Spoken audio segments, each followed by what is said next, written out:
Lisa Adlam reporting there. Well, what about the efforts of householders to perhaps make it easier for neighbours to get about by going above and beyond the boundaries of their own home to clear snow and ice away? Well, in the blame culture we live in, is it opening themselves up to possible legal action if someone injures themselves on the path that they've tried to clear? Well, joining us in the studio tonight to try and clear all this up for us is lawyer Grahame Stowe. Is there a danger that we're losing sight of common sense here, Grahame?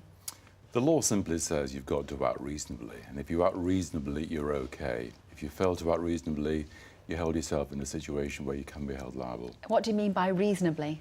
You've got to do what is reasonable in the circumstances. If, for example, you have a long path at home and you are fully aware you have a long path and it's like an ice rink, and you don't do anything about it, and the postman comes along there and skids and falls down and hurts himself, you can be liable for the injuries that he sustains. You've got to be reasonable. OK, let's just take a look at some of the people we've been out and talked to on the streets this afternoon to find out what they think about the situation. Years ago, everybody always cleared their drives, their paths. Nothing was ever said then. I've cleared my path, I've cleared some elderly neighbours' path, and I've cleared a bit of road, and I thought, if we don't move it, nobody else is going to move it. People try and do their best, and the Costa guys, as I say, have cleared, and a lot of the other shopkeepers have cleared. But yeah, they do say if you clear it and then somebody goes, what can you do? We've been going out and clearing our pavement, but we won't be doing it anymore now, just in case.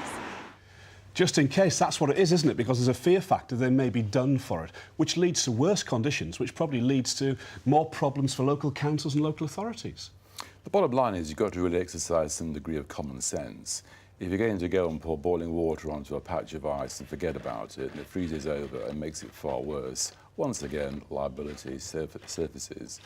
If you're actually going to, for example, clear the snow from your path and your drive, pile it outside your gate, and it's badly lit and somebody breaks their neck on that, well, once again, you've got a problem. You've got to exercise some logic and some care. But you're not likely to get sued simply because you've cleared the path and then someone walks on it. I think that's a very well-known misconception, which really isn't true, thank goodness. Right, right. But in some countries, isn't it the law that you have to clear the path outside your own front house? Certainly in Germany and Austria and Switzerland, you can be fined up to €200 a day for failing to clear your path. So that gives you some incentive to do it properly and to get on with it, and certainly much is the same in the States. Do you feel, because of the way the situation is at the moment, lots of councils haven't got the grit to go around in city centres and clear the path, that they're lining themselves up for a lot of problems in the coming months with litigation? Well, we all know fully well that they are short of resources, and as such, paths aren't being cleared, roads aren't being cleared, and of course, at some stage, when accidents do follow, people will say, you breached your duty of care, I've suffered, I want compensation. OK, Grahame, we've got to leave it there. Thank you very much indeed for joining us this evening.